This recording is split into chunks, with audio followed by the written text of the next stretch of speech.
자, 그럼 지금부터 이제 미국의 전열함을 살펴봅니다. 미국은 초창기에 어떻게 했냐? 전열함 대신에 프리깃함을 건조하는 쪽으로 합니다. 프리깃은 좀 낮은 거 아니에요? 네, 그러니까 이 프리깃은 사실 16세기 말부터 등장한 범선이에요. 그러니까 오늘날에는 호위함 정도로 이제 얘기할 수 있는데 이게 프리깃은 체구는 작아요. 체구는 작지만 속도가 빠르고 또 하나 장거리 항해가 가능합니다. 그 다음에 수심이 얕은 곳에서도 비교적 운용이 원활해요. 강에서 가능하네. 네, 강에서도 가능하죠. 네. 네, 중요한 게 뭐냐? 보통 프리깃에는 대포가 40문이 탑재되거든요. 근데 미국이 이렇게 생각한 거야. 우리가 프리깃 똑같은 거 40문 탑재해서는 안 된다. 우리는 뭐로 간다? 우리는 슈퍼 프리깃으로 간다. 슈퍼 프리깃. 야, 그러면서 50문 이상 대포를 싣는 프리깃을 이제 만듭니다.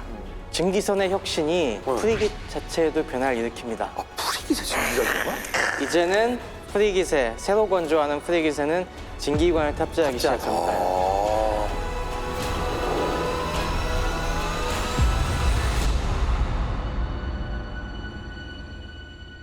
증기선 군함이 나오기 시작한 게 대략 1840년 전으로 나오는데 이 흐름을 갖다가 당연히 미국도 받아들여갖고 1850년대부터 자기들의 이제 주력함인 프리깃에도 증기기관을 탑재하기 시작을 합니다.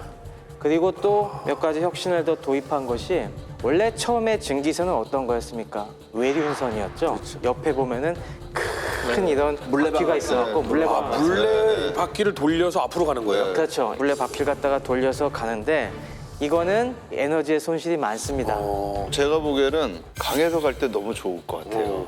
바다는 바람이 막 부는데 그렇죠. 강은 바람이 안 불잖아요. 그 돈만 가지고는 안 되고 동력이 필요한 거죠. 그래서 초기에 대양을 항해하는 증기선들은 하이브리드 형태로 갔죠. 증기기관도 달았지만은 돛도 같이 달아서 왜냐하면은 석탄을 때웠기 때문에 석탄을 많이 적재할 수가 없었거든요. 그러니까 대양을 건너가려면 중간에 석탄이 다 떨어질 수가 있어요. 그래서 이 연료 소모를 갖다가 줄이기 위해서 돛의 힘으로 바람의 힘을 이용해서 갈 수 있게 그렇게 우리가 영화에서 보는 이제 석탄 떼서 가는 배가 다 거짓말이에요. 왜냐하면 석탄 놓을 데가 없어서 갑판 위에 새카맣게 싸놔요. 맞아, 그런 영화 본 적 있어. 이제 그 뒤에 곧바로 혁신이 나온 것이 스크루. 물속에서 프로펠러를 돌려갖고 이걸로 추진하면은 더 빨리 나갈 수 있다는 걸 알게 돼요. 왜 이게 에너지 손실이 적어요? 왜냐면 봐봐, 우리 옛날에 그 옛날부터 노를 젓는 방식은 이렇게 젓잖아요. 옆으로 안 아니면 돌리고. 뒤로 하던 간에. 그러면 그게 물레방아가 돌아가는 게 딱 그 방식으로 돌리는 거잖아요. 수영을 할 때도 이렇게 수영하잖아. 그러니까 만약에 이 스크루가 좋았으면 옛날 우리 이 선조들도 이게 프로펠러 달아서 이렇게 뱅글뱅글 돌리고 가는 게 좋지 않았어요? 우리도 예전에요. 강을 건널 때 보면 혼자 할 때 이렇게 해요. 하나 가지고 뒤에서. 프로펠러처럼 돌려요? 그렇죠. 이거 가지고 다 우리 뱃사공이 움직이잖아요. 뒤에서 이렇게 그럼요. 하잖아. 아 진짜? 아, 그 물고기 꼬리처럼. 네, 물고기처럼. 그리고 이게 그러니까 스크루처럼 돌진 않잖아. 이게 옆에서 외륜이라는 것이 간단한 구조이긴 하지만은 노를 갖다가 수많은 노를 갖다가 사실은 이렇게 둥그렇게 배치는 그렇죠. 거나 마찬가지잖아요. 그러니까 이게 외륜 자체도 쓸데없이 무겁고 그러니까 노를 하나만 줘도 되는 걸 갖다가 네. 노를 수십 개 붙여갖고 이걸 돌려야 되니까 그만큼 거기서 손실되는 것도 많고 이게 계속 물을 치고 가잖아요. 중간에 그렇죠. 위로 올라갔다가 툭 치고 툭 치고 마찰력이 하면서 있다. 여기서부터 마찰이 많이 생겨나는데 스크루는 이거는 하나의 축으로 그 안에 스토펠러만 돌리니까 무게중심이 그만큼 낮고 그 엔진을 갖다가 바닥에 깔 수 있으니까 그래서 여러 가지 기계 설계 기술이 발전하면서부터는 아 이렇게 저중심으로 안전하게 배치하는 것이 배 안정성 확보에도 좋고 그만큼 에너지 손실에도 적고 그렇게 해서 이 속도가 일단 비약적으로 늘어납니다. 그 전에 범선 같은 경우는 속도가 기껏해야 뭐 몇 노트 정도밖에 안 됐는데 이게 화륜선이 되면서 이게 거의 10노트 가까이로 속도가 늘어날 수 있게 됐고 이게 그 다음에 스크류로 추진하는 프로펠러로 추진하는 증기선이 되면서 속도가 15노트 정도 이상까지 올릴 수가 벌써 저희가 태평양 전쟁할 때 몇 노트였죠 그때? 그때 고속전함이나 네. 이런 것들은 30노트에서 30노트. 35노트까지 그러니까 상당히 빨라진 거 아니에요? 그렇죠. 선풍기가 먼저 나왔어요? 저게 나왔어요? 선풍기가 당연히 먼저 나왔죠. 원래 우리가 풍차 같은 거에 기술이 있었기 때문에 풍차. 네. 아, 풍차. 아니, 다이슨 선풍기 같이. 다이슨. 아 요즘엔 그런 게 나오니까. 뒤로 그 쏘는 거 그걸 다이슨 선풍기처럼 하면 스크류 필요 없이. 아, 그래서 워터제트가 있잖아. 아 있죠. 예, 이미 떠가는- 그런 기술들은 돼 그렇죠. 있죠. 떠가는 배들이 있지. 예. 그러면 이제 스크류도 제약이 있기 때문에 이 스크류도 당연히 속도를 갖다가 아까 얘기한 것처럼 뭐 30노트, 40노트, 네. 60노트 이 정도까지 가면은 이것도 그 다음부터는 저항이 커져갖고 한계가 있어요. 그래서 이거의 한계를 뛰어넘기 위한 수많은 새로운 추진 기술이 발전이 됐죠. 저때 당시에 그러면 해군은 예를 들면 강으로 가면 육군, 뭐 바다로 가면 해군 이런 규칙이 좀 있었어요? 관할 구역 자체가 좀 약간 차이가 있었죠. 원래 미 해군은 당연히 바다 중심이었습니다. 뭐 당연히 페리제도의 흑선처럼 뭐 바다만을 생각하고 있었는데 남북 전쟁이 돼서 양상이 바뀌기 시작했어요. 남북 전쟁이 되면서 강도. 주 전장의 하나가 미시시피 강이 돼버린 겁니다. 그러니까 이제 강에도 우리가 부대를 만들 필요가 생겼어요. 보통 그전에는 강을 관할하는 건 주로 육군이, 강에는 배가 많이 필요 없었잖아요. 그래서 뭐 강에 약간의 초계용 경비함 같은 경우들은 우용군이 갖고 있었던 경우들도 많이 있고 해군이 별로 신경을 안 썼는데 이제 미시시피 강을 장악해야 되니까 해군이 인수를 해갖고 여기도 싹 우리 군함을 깔아야겠다라고 생각을 한 겁니다. 그럼 안 되는 거 아니에요? 강군이나 뭐 저 천군 이렇게 있어야 되는 거 아니에요? 해군은 바다군, 호수군 뭐 이런 거. 그래서 나눕니다. 기존의 전통적인 대양 바다를 갖다가 책임지는 해군을 블루워터 네이비라고 했고 바다는 파란색이니까. 근데 미시시피 강은 어떻습니까? 미시시피가 황토색. 그렇죠. 굉장히 흘러내려오는 여러 가지 부유물들이 많아갖고 갈색이라서 얘는 브라운 워터 네이비라고 합니다. 그러니까 뭐 번역을 강상해군이라고도 하고 연안해군이라고 하는데 뭐 브라운 워터 네이비를 갖다가 이제 싹 해군이 관할하게 되면서 여기는 바다를 누비는 배랑은 좀 차별화시킬 필요가 있습니다. 아무래도 미시시피 강은 아까 지도에도 많이 보셨겠지만 굉장히 꼬불꼬불하고 이게 강 깊이도 천차만별이어 갖고 당연히 바다에 들어가는 이 깊은 배들은 집어넣기 힘들었어요. 그리고 이 강에 맞는 배들을 또 많이 건조하기도 힘들어갖고 기존에 미시시피 강을 다니던 수많은 이제 상선이라든가 여객선들을 징박을 해갖고 이걸 갖다가 개조해서 또 많이 투입을 합니다. 그래서 여기는 외륜선들이 되게 많아요. 스크류를 탑재한 이런 최신의 증기선들은 바다 쪽에 군함들 공급하기도 빠듯하기 때문에 거기다가 대포 얹고 그리고 그냥 대포만 얹으면 방어력이 약하니까 거기다가 여러 가지 방어 장갑 같은 것도 덧대갖고 브라운 워터 네이비에 포함을 시키는 겁니다. 그래서 저기 보시면은 바로 저런 배들입니다. 되게 작죠? 되게 작고 잘 보시면은 저 옆에 뭐가 있습니까? 대포들이 이렇게. 대포가 몇 대포들도 개 있고 있네. 대포 면문이 있고 저 뒤에 또 뭐가 보입니까? 깃발. 깃발 밑에 잘 보시면 저게 바로 외륜입니다. 돌아가는 거잖아요. 네. 예. 있네. 근데 외륜 겉을 갖다가 널빤지를 덧대버렸죠. 덮었네 뭘로. 왜냐하면 이 외륜이 파괴하기 쉽잖아요. 추진체니까 여기를 그렇죠. 깨부시면 그래서 안 돼. 막 강에 숨어있던 적들이 이제 막 그 총이나 작은 대포들을 쏴서 외륜을 파괴되면 기동력을 상실하니까 저 겉을 갖다가 저런 식으로 바르는데 저 바르는 게 또 재밌습니다. 저게 처음에는 방어력을 강화시키려면 뭘 덧대면 제일 좋을까요? 철판? 뭐 철도 좋지만은 그 당시 철의 수요가 굉장히 많았기 때문에 일단 가장 쉬운 건 나무판? 지천에 걸린 나무지 않습니까? 그래서 처음에는 나무판을 대면 되겠다. 그래서 나무판을 갖다가 5인치 정도 이상 하면은 웬만한 총탄 이런 거는 다 맞겠다 해갖고 처음에는 5인치니까 한 12.5cm 정도 되죠. 이런 나무판자를 갖다가 판판 이제 두른 함들이 나옵니다. 그리고 거기다 포를 몇 문 정도 실은 팀버클레드라고 했고요. 네, 나무 장갑배 이런 식으로 생각하시면 되고 거기서 이제 그거 갖고는 방어력이 약간 부족한 것 같은데 라고 해서 그 다음에 이제 철판을 조금 대기 시작해요. 그게 바로 저기서 보이시는 무슨 판옥선 같이 생기기도 했죠. 네, 굴뚝 달린 판옥선처럼 저기다 밖은 거의 다 나무판 위에다 철판까지 낸 겁니다. 철판은 한 이제 0.5인치에서 1인치 정도. 이걸 틴클레드, 깡통 장갑배라고 이제 하기도 했고요. 근데 이거는 사정이 좋은 북부에만 해당됩니다. 북부에 이제 강상해군은 저런 식으로 강화됐는데 남부는 제철소 자체가 부족하니까 저런 걸로 방어력을 강화시키기가 어려웠어요. 그래서 뭘 댔느냐? 힌트. 남부의 많은 자원. 목화? 맞습니다. 방탄복도 이렇게 목화로 하잖아요. 솜. 목화로 잘 됐어요. 네. 우리가 목화 수출할 때 이걸 갖다가 저런 큰 베일 단위로 큰 이제 뭉터기 단위로 수출한다고 했잖아요. 그걸 그냥 쌓았어요. 저게 목화예요, 그러니까 지금? 네, 저 밑에 보이는 저 갈색 저게? 저것이 저 벽돌 쌓는 줄 알았어요, 네, 지금. 벽돌인 것처럼 보이시겠지만 벽돌의 나무가 아니라 저게 목화더미예요. 아 그러면 쿠션의 역할을 하는 거예요? 네, 그렇죠. 저게 뭐 포탄이 심지어 날라와서 저기서 쿠션 역할을 해갖고 화재 불 붙으면. 그러니까 내 말이 화재에 굉장히 취약할 텐데. 그럴 거에 대비해서 겉에 약간 물을 좀 적셔놓기도 하고 없는 것보단 낫다. 그렇게 일단 했죠. 네, 그럼 무게도 그렇게 아주 무겁진 않겠네요. 네, 그렇게 그렇게 해서 저게 폭탄이 왔는데 뿅 하고 떨어지면 웃기겠다. 근데 저게 생각보단 괜찮았다고 해요. 뭐 네. 급한 대로. 그래서 저걸 남부에서 쓴 독특한 코튼 클레드라고 하는 함들도 있었습니다.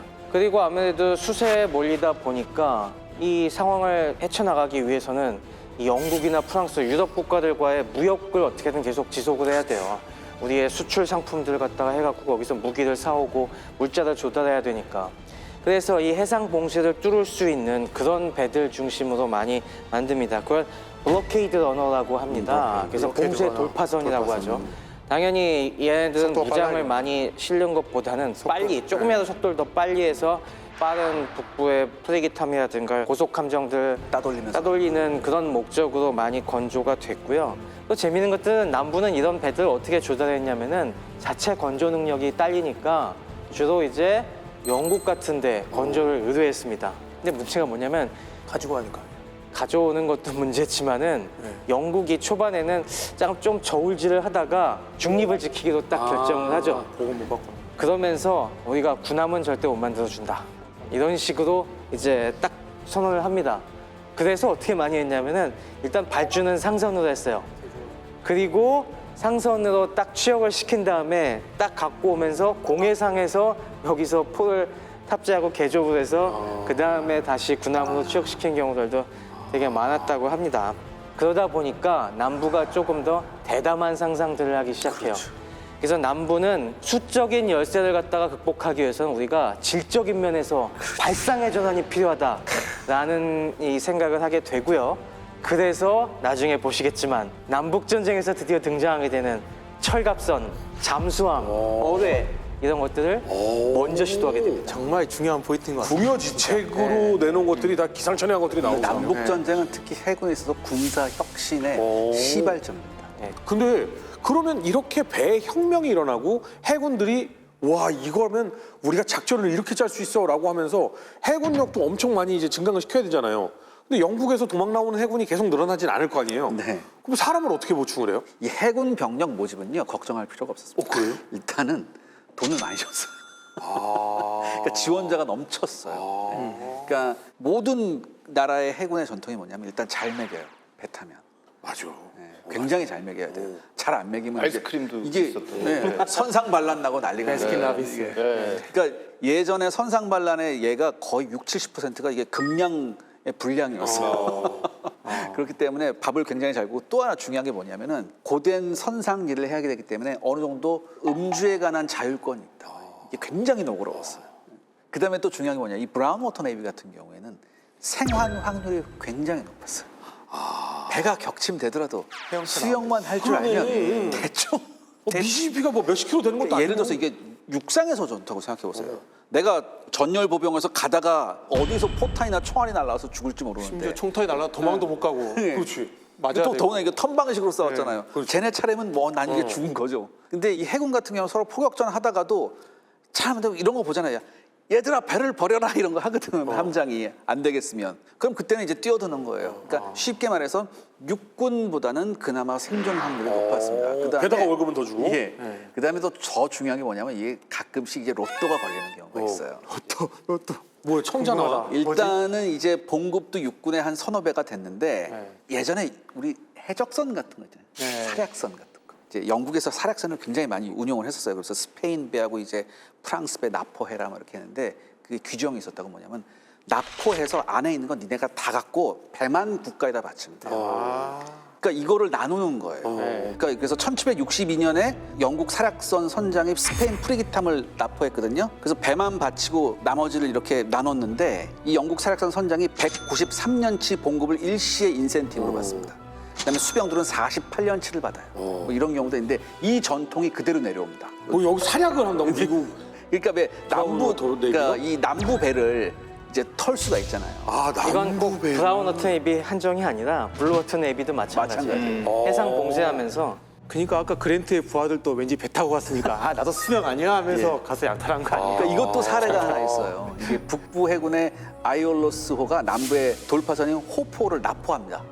그러니까 규정대로 경매한 다음에 이제 수익을 분배하게 되는데 이 아이올로스호의 함장이 13,000달러를 받아요. 와. 그다음에 수병들 몫은 한 명당 1,000달러입니다. 1,000달러씩 받았어요.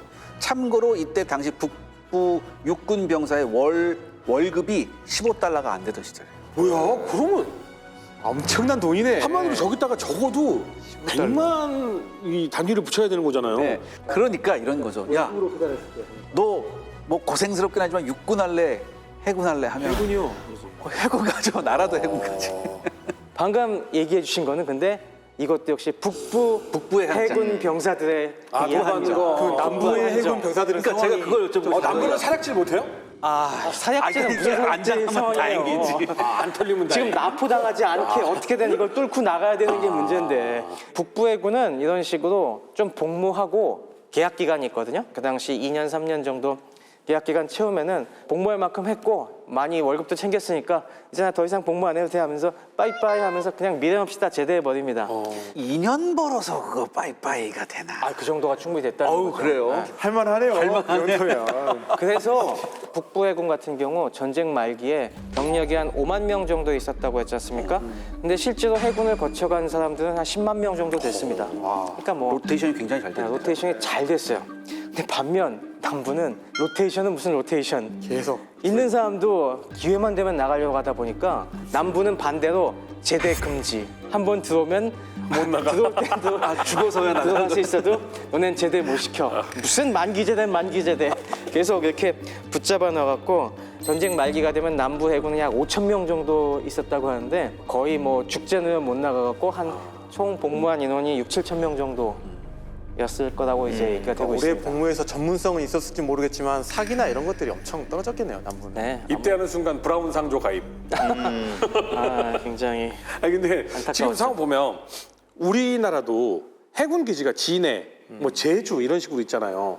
육군은 각 도마다 거의 다 있다고 보는데 해군은 이런 식으로 모여 있잖아요. 남북으로 나눠진다고 예를 들어 치면 지금 미국에서 그럼 분명 해군 기지들이나 이런 모여 있는 주요 거점들은 분명히 몇 군데 안 됐을 텐데 그럼 이건 누가 먹어요? 남북 전쟁이 시작되면서 초반에 엄청난 사건이 일어나죠. 지난번에 얘기했듯이 버지니아가 남부 쪽에 붙으면서 버지니아에 있던 미 해군의 최대 기지였던 노folk이 넘어가게 됩니다. 이게 어마어마한 사건이 돼버려갖고 연방 해군은 초기에 굉장히 중요한 기지를 하나 잃게 됩니다. 그리고 당연히 남부의 해안 쪽에도 중요한 항구들을 다 잃어버리게 되죠. 그래서 미 해군은 여기서 한번 타격을 입은 다음에 재정비를 하면서 이제 해군의 전열을 정비합니다. 그리고 이제 부대들도 막 정비를 해서 드디어 함대를 나누기 시작해요. 해상 봉쇄를 수행하기 위해서 대서양 함대도 두 개로 쪼개갖고 북대서양 전대 그리고 남대서양 전대 멕시코만 담당하는 함대도 이제 동멕시코만 전대, 서멕시코만 전대 이런 식으로 크게 4개로 세분화합니다. 그리고 플러스 미시시피강 이제 전대 이런 식으로 나눠갖고 정비를 하게 되고 그럼 문제가 뭐가 되겠습니까? 기지를 갖다가 항구가 좀 있어야 될 거예요. 동북부의 남은 기지에서 다 출격해서 상대할 수가 없잖아요. 이 작전을 수행하기 위해서는 남부 배후에 우리가 기지를 확보해야 된다라는 생각을 갖게 됩니다. 그러니까 이제 61년 4월부터 해상 봉쇄를 내렸잖아요. 근데 당시 북군은 아까 최 박사님 설명대로 규모가 많지 않아요. 42척 규모밖에 안 되고. 그래서 시간이 좀 더 필요했던 거죠. 그래서 해군을 확충을 하면서 사실 이런 봉쇄가 이제 본격적으로 시행을 한 거는 그해 여름에 육해군이 함께 모여가지고 합동 이제 봉쇄위원회라는 걸 만듭니다. 조직을 만드는 거죠. 그러면서 이제 구체적인 계획을 내놓기 시작하면서부터입니다. 근데 이제 어떻게 봉쇄할 것인가라는 이제 그런 방법이 있어야 될 거 아니에요. 근데 사실 남부 해안 전체를 봉쇄하려고 하면은 이게 뭐 거리가 뭐 연장선이 한 5,600km 정도 됩니다. 근데 이거를 뭐 개미 새끼 한 마리 못 들어가게 막는 거는 불가능하죠. 그렇죠. 당시 해군 장교들도 이걸 다 이제 깨달았어요. 그다가 뭘 깨달았냐면 굳이 해안선을 다 감시할 필요가 없다. 그럼 방금 말씀하신 대로 주요 항구를 봉쇄하면 된다. 그래서 당시에 이제 주요 항구가 어떤 게 남부에서는 주요 항구일까?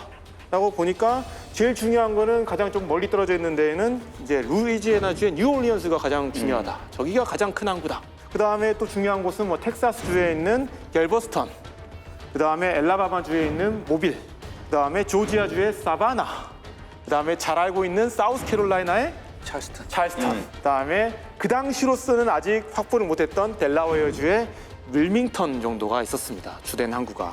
그래서 이제 해군은 봉쇄를 위한 준비를 하면서 말씀하신 대로 이제 4개 그 지역으로 나눠가지고 차근차근 이제 준비를 이제 하는 과정이 되는데, 이때 이제 미 해군의, 그러니까 특히 북부 해군의 주요 거점은 어디인가? 그러니까 노폭이 상실이 되면서 사실상 가장 중요한 거점은 뉴욕입니다.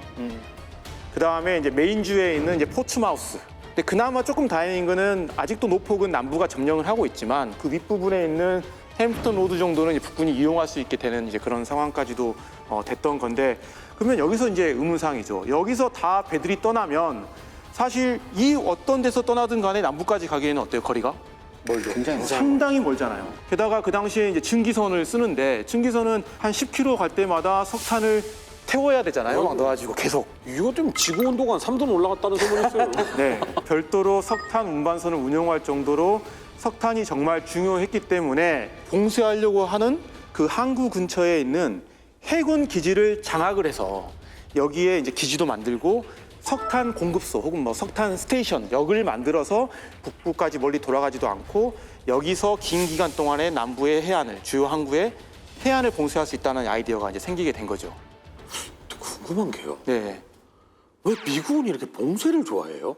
근데 이게요, 네. 기본적으로 봉쇄를 좋아한다라는 개념도 있을 수가 있겠지만 네. 충분하게 자기가 힘이 없으면 봉쇄를 못 합니다. 힘이 있죠. 아, 내가 그만큼의 네. 돈과 힘이 있다라는. 네, 그만 캐파가 돼야 오랫동안. 내가 이거를 해놓고서는 상대방을 나가서 지치게 만들게 할 수가 있는 거지. 내가 그것도 없는데 이거 하고 내가 지쳐요. 그렇죠. 캐파도 안 되는데 봉쇄했다가는. 그러니까 아까 최 박사님께서 말씀하신 왜 대서양 함대를 2개로 쪼개고 네. 그다음에 멕시코만에 있는 함대를 2개로 쪼개, 그만큼 함대를 쪼갤 수 있을 만큼 압도적인 해군력이 있었다는 근데 얘기죠. 이게 기본적으로 저는 해군이라는 거는요. 근데 초기까지죠. 이때 해군은 정말 국가의 상공업 능력하고 저는 딱 연결이 되는 것 같아요. 이 공업에서도 이 제철이라든가 중기이관이라든가 이거에 힘이 있는 거고, 또 상업이 있어야 사실은 배가 활발하게 왔다 갔다 하는 거잖아요. 그러니까 그거를 보여주는 그 힘이 집약되어 있는 게 사실 북쪽이고, 남쪽은 원료를 만들어서 그냥 보내는 역할만 했잖아요. 근데 이 두 군데가 지금 전쟁을 장기적으로 붙게 되니까 해군력에서 뭐 압도적인 힘을 발휘할 수밖에 없는 거죠, 이거는. 말씀하신 대로 봉쇄는 압도적인 국력이 있기 때문에 가능했던 건데, 아직 61년의 이 시점에서는 그 정도의 능력도 북군이 아직은 안 되는 그렇죠. 상황입니다. 그렇기 그렇죠. 때문에 이제 조금씩의 우여곡절을 겪고 있는 부분이고, 그 부분을 조금만 더 설명을 좀 드리도록 하겠습니다. 그래서 이제 북부 이제 위원회 같은 데서 이제 남부의 항구의 조건이나 아니면 거기에 연결되어 있는 교통이나 아니면 여기에 식수가 충분한지 아니면 여기에 남부의 방어 상태가 어떤지 이런 종합적인 상황을 고려해서 2가지 정도의 장소에 석탄 공급소 혹은 뭐 석탄역을 건설하면 되겠다라고 결론을 내립니다. 하나가 이제 플로리다에 있는 퍼난디나 같은 곳과 그다음에 사우스캐롤라이나의 이제 불베이 같은 곳으로 결정을 하게 됐는데, 북부 해군이 야금야금 남부에 있는 주요 항구나 해안 요새들을 조금씩 접수를 합니다. 특히 섬에 있는 그런 부분들을. 그래서 대표적으로 8월 달에는 이제 쉽 아일랜드라고 진짜 말 그대로 배처럼 떠 있는 섬이 하나 있어요. 쉽 아일랜드. 예. 그 다음에 7척의 배를 가지고 또 8월 달에 노스캐롤라이나에 있는 헤테라 섬도 점령을 합니다. 그러니까 소규모의 해군이 이런 섬들을 점령을 하고 8월에는 드디어 이제 제대로 한번 석탄 공급소가 될 곳을 한번 공격해보자라고 하면서 우여곡절 끝에 찰스턴과 샤바나라고 조지아주의 사바나 네. 동시에 봉쇄할 수 있는, 저기만 가지고 있으면 이 두 항구를 일거양득으로 가질 수 있는 포트 로얄이라는 곳으로 원정을 하기로 포트로얄 들어봤어. 네, 결정을 합니다.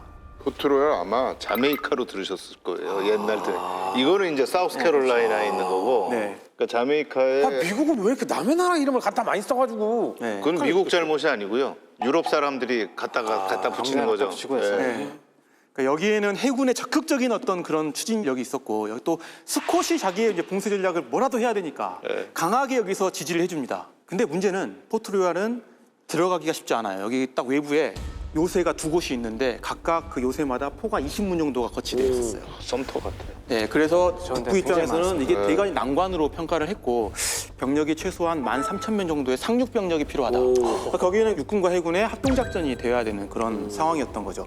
그래서 이 부분은 뭐냐면 육군에서도 병력을 어때요? 여기에 투입을 해야죠. 투입을 해야 되는데 여기서 반대했던 인물이 바로 맥클레란입니다. 포토맥 사령관이었던 맥클레란이에요. 사실 봉쇄에 대해서 육군 내에서 총사령관이 스콧하고 맥클레란의 의견이 조금 갈립니다. 스캇에 비해서 맥클레란은 봉쇄에 대해서 부정적이었고 본인은 리치몬드 입성을 더 중요하게 생각을 했던 부분이고 특히 또 맥클레란은 그러다 보니까 버지니아 전역, 동부 전역을 더 중시하고 싶었고 그래서 자기의 소중한 그 병력을 이쪽 바다로 전용하고 싶지가 않았던 거예요. 아니 전쟁터도 안 나가면서 그러게 그냥 양성만 한다고 하면서 뭘 거기 가는 것도 그러게요. 못 가게 해요. 그러니까 뭐 사실 자기가 데려나간 것도 아니면서. 맥클레란은 그런 전략적 봉쇄에 대한 이해가 부족했다라고도 볼 수도 있죠. 아 그리고 약간 이게 네. 역사는 반복된다고 느끼는 게 네. 결국은 왜 육군이 해군 작전했다가 왜 보조로 들어가야 돼? 우리 메인으로 내륙에 살 건데. 나중에 또 그렇게 가면 자기가 안 뜨잖아요. 똑같네. 그러니까 모든 공이 해군의 몫으로 들어가 버려요. 자기가 돋보이는 전투만 하려고 하는 거죠. 시대를 떠나서 항상 부딪히는 부분입니다. 그래서 그만큼 합동성이 어렵다라고 이야기를 하는 거고요. 그래서 아까도 이야기했다시피 맥클레란이 이 시기에 스코드하고 계속 부딪히게 되고 네. 이런 이유로. 근데 또 해군 장관은 이제 스콧 편입니다. 그렇지. 당연히. 그리고 원정대의 사령관이 이제 될 수 있었던 해군의 두퐁이 직접 맥클레란을 만나요. 그 두평이요. 네. 그 고강렬 씨가 얘기한 네네. 심소장님 듀 한번 해주시겠습니까? 듀? 뽕 이래서 이거의 그 원조예요?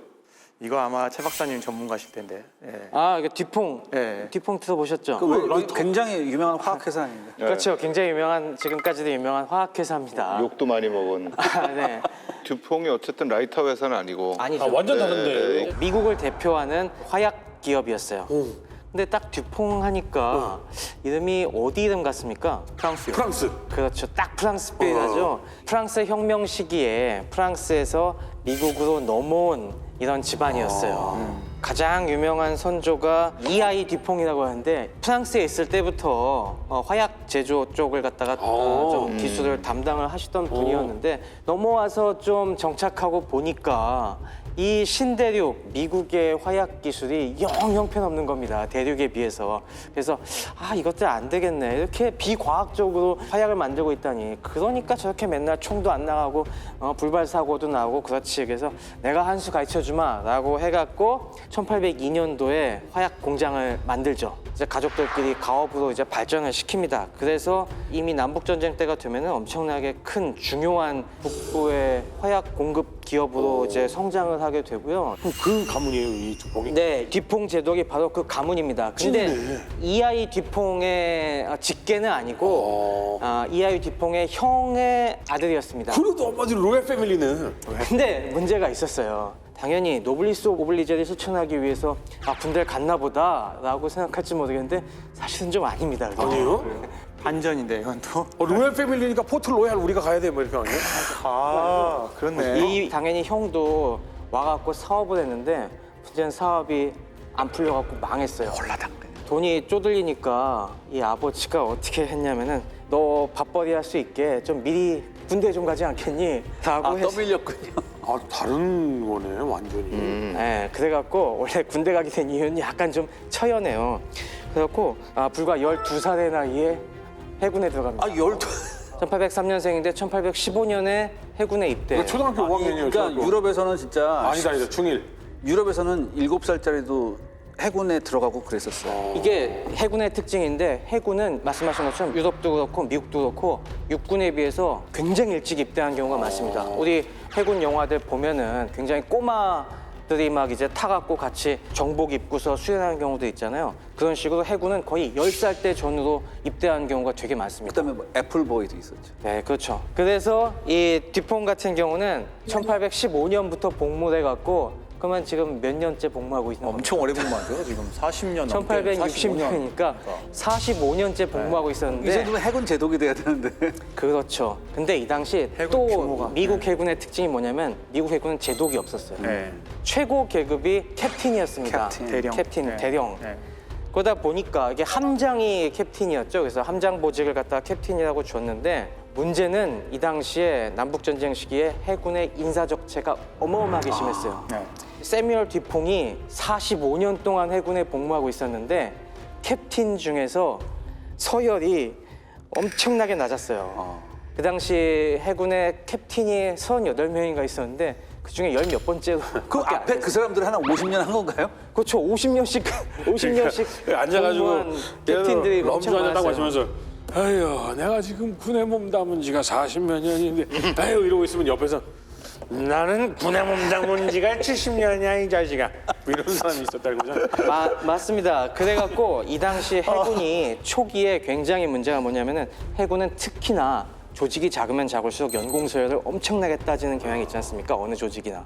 함대를 갖다가 새로 만들게 되면서 해군 장관이 이런 식으로 우리 계속 보직 선임해서는 우리 안 되겠다 생각합니다. 그러면서 그때 선언을 합니다. 이제부터는 새로 판짠다. 연공 파괴 인사를 하겠다. 새로 판 짜겠다. 새롭게 만든 이 전대들, 4개 전대를 갖다가 만들었다고 하지 않습니까? 네. 여기서 서열이 한참 뒤인 캡틴들을 팍 임명을 합니다.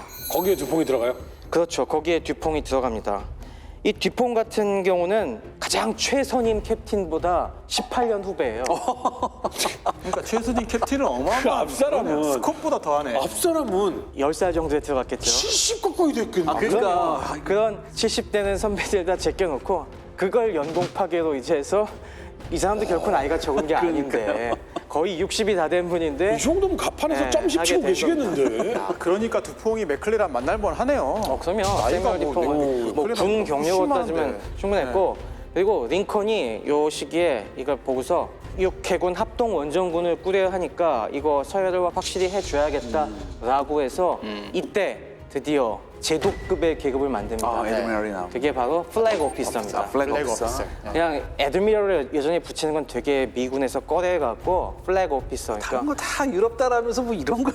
네, 플래그 약간 오피서는 기함의 새로운 함장 이런 느낌이에요? 장성급, 이건 함대 지휘관급을 해서 장성급 계급으로 플래그 오피서를 갖다가 하나 새로 만들어주고 여기에 이 세뮤얼 디퐁을 앉힙니다. 그러면 제가 두퐁을 장군이라 해도 문제 없는 거네요. 두퐁 그렇죠. 장군. 이제 딱 장군이 됐고 미국 해군의 혁신을 통해 등장한 두퐁이 드디어 포트로얄을 치는 거겠네요. 그 전에 잠깐만 드리자면 두퐁이 맥클레란을 설득하려고 했는데 맥클레란 고집이 안 꺾였고 당연히 안 거고. 그다음에 이제 링컨이 결국에는 나섭니다. 개입을 했어요. 링컨이 전략적 마인드를 탑재를 하고 가야 된다 해결했는데 결국에는 두퐁이 이제 함대 사령관으로 하게 되고 육군이 지상 작전을 이제 하는 걸로 그렇게 결정해 놓고 이제 드디어 떠나게 됩니다. 합동 작전인데 너는 너대로 나는 나대로 할 거야. 약간의 이제 그런 느낌? 느낌이죠. 아직 체계적이지 않아요. 태평양 전쟁이나 이럴 때처럼 뭐 그때도 문제는 많았지만 어쨌든 체계적이지 않은 애매한 지휘 관계를 가지고 출항을 하게 됩니다. 10월 중순에 뉴욕을 떠나게 됐어요. 네. 근데 이게 한꺼번에 다 탑승한 게 아니고 뉴욕에서는 주로 배가 떠나고 네. 그 중간에 이제 메릴랜드에 있는 아나폴리스에서 또 병력들이 타게 되고 또 중간에 이제 버지니아에 있는 햄프턴 로드에서 함선들이 좀 합류를 하면서 이렇게 분승하면서 이제 출항을 하게 되는데 사실 이 규모가 정말 대단했던 게 무려 병력이 12,000명이었어요. 그다음에 함선이 무려 전함과 수송선을 다 포함해서 77척이었어요. 뭐 태평양 전쟁 본 분들은 뭐야 뭐 이러겠지만 이 당시에 갖고 남군 있던 전체 병력 그 배보다 더 많은 거 훨씬 아니에요? 더 많은 지금 많은 병력을 데리고 거의 어떻게 보면 이제 모험이죠. 이거는 진짜 말 그대로. 근데 진짜 모험답게 중간에 폭풍우를 만나버립니다. 폭풍우를 만나요? 그래서 함대 대형이 진짜 무너지고 흩어져요. 그런데 이제 두퐁이 여기서 야 그래도 간다 하면서 어떻게든 끌고 포트 로얄까지 어쨌든 함대가 오는 데는 성공을 하지만 문제는 뭐냐면 도착을 못한 함선들도 있을 거 아니에요. 근데 하필 도착을 못한 배들이 주로 탄약을 실은 배들. 그 다음에 주 병력을 날랐던 증기선들. 그러니까 이 말은 뭐냐면 육군이 상륙을 못하는 게 됩니다. 그래서 두폰이 셔먼 장군한테 이야기하죠. 뭐 너희가 못하니까 이제 우리 해군이 우리가 단독으로 하겠다. 그래서 단독으로 우리가 요새를 함락시키는 것을 보여주겠다라고 해서 11월 4일 날 이제 물이 딱 만조가 됐을 때 먼저 이제 왼쪽에 있는 포트 워커를 향해서 공략을 합니다. 여기는 만주 때 들어가네요. 그렇죠. 왜냐하면 만조가 돼야지 속도를 발휘할 수가 있잖아요. 그래서 함선이 이동을 하면서 거기에 있는 포를 가지고 요새를 공략을 해버립니다. 그런데 이게 웬걸? 3시간 만에 그 요새를 무력화시켜요. 그러자 이걸 본 그 옆에 있던 포트 보리가드에 있던 병력들이 깜짝 놀래가지고 철수해버립니다. 그래서 우리 요새가 북군의 함대에 저렇게 무너지네. 사실 제가 보기에는 이미 요새에 있던 남군은 77척에 달하는 함선을 보는 순간 이미 쫄았을 거예요. 처음 봤지. 저 규모를 언제 봤겠어요, 사실. 해군에 입문하고 저렇게 큰 규모의 부대는 본 적이 없죠. 게다가 거기서 빵빵빵 막 포를 쏘고 되는데 버틸 재간이 있겠습니까? 해봤자 뭐 한 포 20문밖에 20문. 없는데. 예, 그래서 이렇게 제압을 해버리고 며칠 뒤에는 이제 육군 병력이 포트 로얄로 이제 상륙을 하게 됩니다. 그래서 어떻게 보면 이렇게 해군의 한 포 덕분에 해군이 뭔가 단독으로 작전을 해서 찰스턴과 사바나 근처에 있는 엄청난 이 기지를 포트 로얄을 확보를 하게 됐고. 그때 육군 딱 들어올 때 네. 해군들이 어떤 표정을 짓고 있었을까? 이게. 다 했지 내가. 우리 봐라, 우리 대단하지 않냐, 뭐 이런 이게 표정을. 진짜 현대전의 시발인데요. 네, 어떻게 그렇게 보면. 볼 수 있죠. 네, 한포 해가지고 일단 무력화시키고 네. 육군이 상륙하는. 해군 입장에서는 대단히 중요한 전투였죠. 네. 미군 입장에서는. 그러니까 20문 정도가 이렇게 내려다보고 있는 거잖아요. 그리고 요새에서. 포 자체는 네, 원래 요새 한 포가 더 크잖아요. 네네, 근데 배에서 저 요새 위를 쏴서 네네. 이 요새 벽이 막 다 무너져요? 함포들이 과거와 달라지는 게 우리가 전여담 시대 쇠공만 쏘는 이런 함포가 아닙니다. 이제는 우리가 지난번 썸투요새 때 소개해드린 대로 해안포에 버금가는 거대한 포들이 이제는 배에 실리게 됩니다. 그리고 배에서도 박격포와 곡사포를 쏠 수가 있었어요. 고각사격을 가능하게 하면서 이제 배에서 쏟아부을 수 있는 화력이 어마어마하게 강화가 됐습니다. 그러니까 이게 배에서 요새를 보고 쏘는 거하고 요새에서 배를 보고 쏘는 거하고는 또 달라요. 배 앞에 있으면 쏘면 될 것 같다고. 배는 무빙샷을 할 수 그렇죠. 있지. 그러니까 배가 움직일 뿐더러 의외로 작게 보입니다. 그렇기 때문에 맞추기 굉장히 힘들어요. 게다가 이제 11월 4일 만조 때 공격을 한 이유가 결국에 만조에서 배들이 많은데 더 흩어질 수 있잖아요. 그럼 남부 입장에서 타겟이 너무 많은 거예요. 그리고 이 당시 쏘는 방법이 쫙 이제 둘러서면서 뺑글뺑글 돌아요. 그러니까 만약에 여기 요새가 있으면은 일렬로 쫙 따라 돌면서 일로 가서 빵 쏘고 그다음 빠지고. 계속 쏘고 빠지고 쏘고 빠지고 이게 계속 수많은 배들이 이렇게 돌아가면서 쏴야 되니까 이 요새 입장에서는 계속 두들겨 맞는 거죠. 이거 개활지에서 기마 부대가 보병들 계속해서 공격하면서 빠지는 그 전범하고 예전에 비슷하네요. 몽고군이 했던 거 나바전술하고 비슷하긴 한데. 이름은 전멸인데. 네, 근데 제가 하나 궁금한 거는 대비를 하고 있었어요? 남군이? 일로 올 것이다. 서프라이즈였죠. 굉장히. 남부 입장에서는 북군이 우리를 봉쇄하러 올 거라고 예상했던 아니면 혹은 그 옆에 기지를 만들려고 했던 많은 후보들도 있었을 거예요. 근데 설마 이렇게 깊숙하게 게다가 두 곳을 다 점령할 수 있는 게다가 남부 입장에서는 그나마 요새를 두 곳이나 만들어놨던 남부 입장에서 약간 그나마 상대적으로 다른 곳에 비하면 자신이 있었던 이곳으로 북군이 올 거라고는 예상하지 못했을 거고 더욱이 북군이 이 많은 병력과 함대를 데리고 올 거라고는 더욱더 예상을 못했을 거예요. 그러니까 남군은 오히려 더 방심했고 북군은 너무 과대평가하니까 전력 차이가 이렇게 차이가 나는 상황에서 생각보다 굉장히 쉬운 공격이 이루어졌고 이젠 기술, 테크놀로지의 발전도 어느 정도 이상 또 이루었고 이러면서 정말 압도적인 포격에 의한 육군의 정말 편안한 상륙이 이때 벌써 이루어지기 시작했다. 근데 사실 이거 남북전쟁 보면 이런 생각도 좀 들기는 해요. 이게 어느 날 정말 급작스럽게 남과 북이라는 게 갈렸잖아요. 그럼 남군의 막 가족이 누구는 남군, 누구는 북군 막 이런 상황도 있지 않았을까? 그래서 이제 이 포트로얄 전투에서 태극기 휘날리며가 나온다라고 하죠. 형제가 싸워요? 네, 형제가 싸웠다. 그러니까 이거 형과 동생이 공격과 방어 축으로 나뉘어가지고 싸우는 사건이 있었다라는 거예요. 이제 드레이튼 형제라고 해가지고 거기에 이제 형은 남군의 이 막는 쪽에 이 대장이었고 대장? 또 이 양반은 또 제퍼슨 데이비스 남쪽 지도자의 동기였고 동생은 퍼시벌 드레이튼이라고 해가지고 이분은 또 북군 해군에 소속된 사람이었는데 여기서 이제 한판 만나는 겁니다. 서로 알았어요? 서로 이제 알죠. 왜 아냐 하면 기본적으로 집안 자체가 사우스캐롤라이나고 사우스캐롤라이나 지금 갔거든요.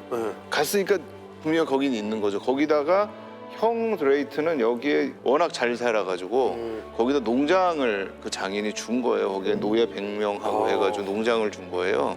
그러니까 이제 이 드레이튼 형제의 아버지가 하원 의원이면서 또 연방지사였고 제2중앙은행 총재였고 그래요. 엄청나네요. 네, 그러니까 이제 형은 남쪽 귀족의 길을 딱 고르는 건데 동생은 나 아버지 따라가서 난 공부할래. 원래 그렇잖아요. 우리가 옛날에 보면 정근대 시대 형제가 있으면 형은 부모 재산 물려받아가지고 거기서 잘 사는 거고 동생은 난 새로운 길을 개척해 가겠어 하고 가는 딱 이제 그랬다가 여기서 이제 만나는 거죠. 맞붙게 된 상황에서 어느 한쪽은 피해를 봐야 되는데 다행히 어쨌든 한쪽이 한쪽을 죽이는 일은 일어나지 않았어요. 네, 그리고 이제 여기가 북군에 의해서 점령이 되면서 남군의 레이튼 형의 가족들은 다 피신을 갔습니다.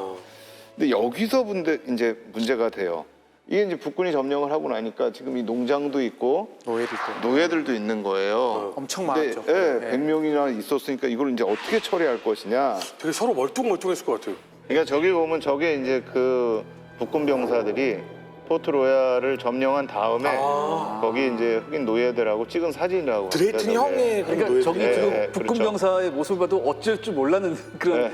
그 흑인 노예분들도 사실은 되게 뭔가 해방이야 이게 아니라 야 일단 앉으라니까 앉긴 했는데 상황이 어떻게 돼 이런 느낌이 있어. 그리고 또 북쪽에는 또 노예 폐지 반대론자들도 있었고 또 찬성론자들도 있었고 그러니까 야 이거를 어떻게 해야 되나 하는데 그때 이제 북쪽 군들이 결정을 한 게 노예들을 그냥 몰수를 해버리는 겁니다.